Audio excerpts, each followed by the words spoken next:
Today we're looking at the Funkoverse Strategy Game by Prospero Hall, published by Funko Games. It takes about 60 minutes to play, and it has 2 teams, but it's best with just 1 person on each team. So, Funkoverse has tons of different sets, and you can combine them however you like and mix and match them, and that's perfectly fine. So, the first thing you're going to do is pick your characters. I have it set up with just Batgirl and Batman against Harley Quinn and the Joker. You can play with 3 characters on each side. That's normally how we play it.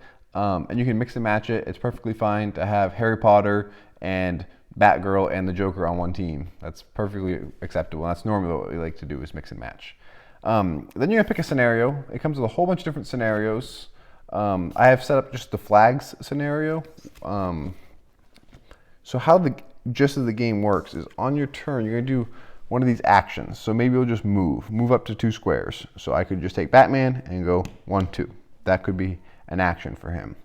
Another thing you can do is challenge. So if you were next to somebody, including diagonal, you could just challenge them. Do a basic challenge is just you roll 2 dice. So I roll 2 dice. This is a hit if you're attacking. This is only a hit if you're defending, so that wouldn't work. If you roll this, that counts as 3 hits if you're attacking or defending. And then whoever you're going against gets to defend. Harley Quinn has 2 defend, so she will roll 2 dice. Same thing. This is a hit for defending. That isn't. This is still 3 hits.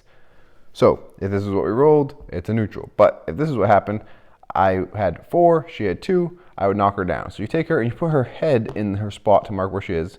And if she's hit again before she gets to stand back up, then she will be knocked out and you'll get a point. And you'll get points to try and win. The number of points you get varies based on which scenario you're playing. Another thing you can do is assist. So maybe the Joker, if he was here, he could assist Harley Quinn, which is just stand up an adjacent ally. Because if you don't assist them on her turn, she would have to waste her entire turn just standing back up. You can interact with tokens. So if you're next to a token, you can interact with it. These ones in this scenario, you just interact with it, you take it off, put it on the cooldown track, and you get a point token. And once it comes off the cooldown track, it will just go back on the board. Your heroes have additional special powers. So for instance, Batman can do POW, which is just a challenge 3. So if he was next to an enemy, he could spend this red token that he has, and he puts it on the cooldown track. And since it says 2, he puts it on 2, and that means that token will come back to him in 2 rounds for him to use again, and he can do that special ability, a challenge 3. That's one of the fun things about this game, is that each character has their own special abilities, and they also have a permanent special ability down here. For example, Batman, when he's adjacent to 2 or more rivals, his defense is increased by 1, so he can get stronger at defense if people are around him. Some heroes or villains come with special tokens. The Joker lays these mystery boxes, which can explode and hurt people. There's also items in the game. So for example, Batman has a Batarang, which lets him do a range attack basically. You can also draft them at the beginning of the game.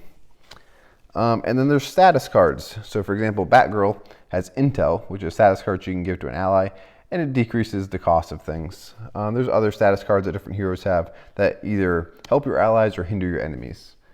That's a quick overview of how to play. I really like in this game how you can combine tons of different IPs and mix and match everything. You can have crazy teams and combos that you wouldn't expect. The most fun part of the game is just drafting the teams at the beginning and getting cool things. I like to play with 3 on each side, and each person gets their own item, just so you have as much special abilities as possible. It can be a really fun time, and it also looks good on the shelf, but it does take up quite a bit of space.